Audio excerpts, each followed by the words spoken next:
afternoon, everyone. I'm here with my fellow students from the Goodman School of Business at Brock University. We're very excited to talk to you today about a topic that we think is very important, especially in the workforce. We've narrowed it down to 4 different types of leadership styles. They're each useful in their own different ways, but they're also useful according to the types of constituents that you deal with. As you know, people react differently to different types of treatment as well as different types of leaders. So these 4 styles, they're directing, coaching, participating, and delegating. Now let my team explain further so you get a better understanding of each. So the first style of leadership we chose to look at is the directing style of leadership. This style of leadership is appropriate when the people you're leading are unwilling and unable, that is, they're either new or inexperienced and need a lot of help, direction, and encouragement in order to get the job done. Within this style of leadership, relationships are at a minimum. That is, the leader is just here to define roles and direct them on what, when, and how various tasks need to be completed.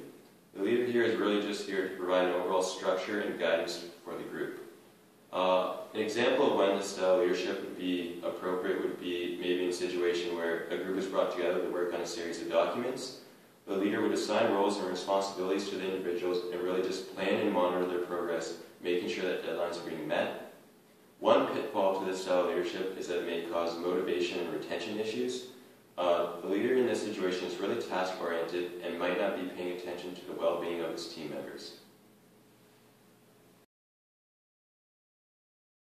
So the next leadership style I'm going to be talking about is a coaching leadership.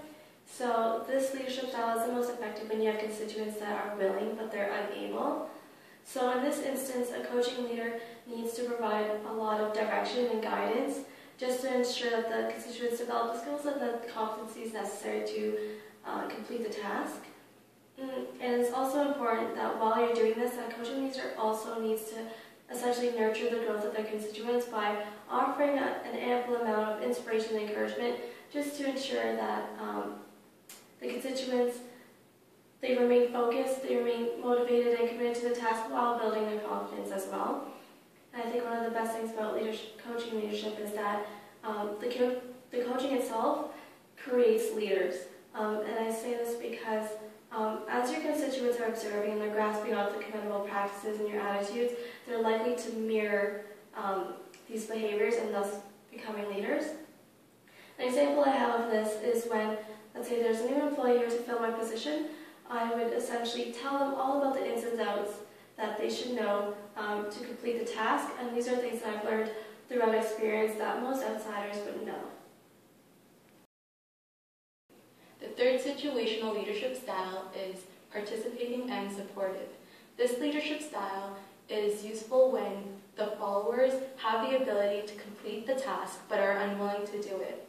Participative leaders are open to ideas and influences of their constituents and work together to make decisions. It's also important for leaders to show their support by creating a friendly environment and provide moral support and encouragement. This allows them to build a relationship based on trust. An example of a participating and supportive leader is when a teacher pushes their students to do well in school through open communication, allowing them to participate and motivate them with small incentives such as rewards and grades. Teachers don't need to worry about showing them how to complete the task, but rather focus on finding ways to motivate them to complete it themselves. Most leaders, generally believing they must do everything just right, like to handle every specific detail. A conscientious leader conventionally thought it was the only way to make everything got done. This was the classic ultra hands-on approach and was perceived as good for business. But this is not true anymore. A leader should be in charge of the overall team, looking ahead and maintaining direction.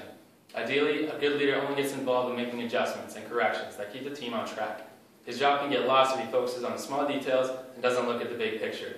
A leader needs to delegate because when he does, he sends nonverbal messages to his team that he trusts in them and in their abilities. A boss that micromanages his subordinates and is constantly looking over their shoulders will create dissatisfied employees. They will feel like their leader has no confidence in them and slack off. When a leader delegates, giving them freedom and autonomy to team members, he boosts morale, self-reliance, and productivity. Overall, a leader that delegates brings his organization closer to success. Overall, you have learned about 4 different types of leadership styles and when it is good to use them according to your constituents. The first one, which was directing, is for when the constituents are unwilling and unable to do the task. Then we have coaching, which is when they're unable, but they're still willing to learn something new. Third, you got participating, which is for constituents who are unwilling, but they're still capable to do the job. And finally, you got delegating, which is when people are both willing and able. So just remember, as long as you know who your constituents are, you're able to adjust your leadership style according to that scenario.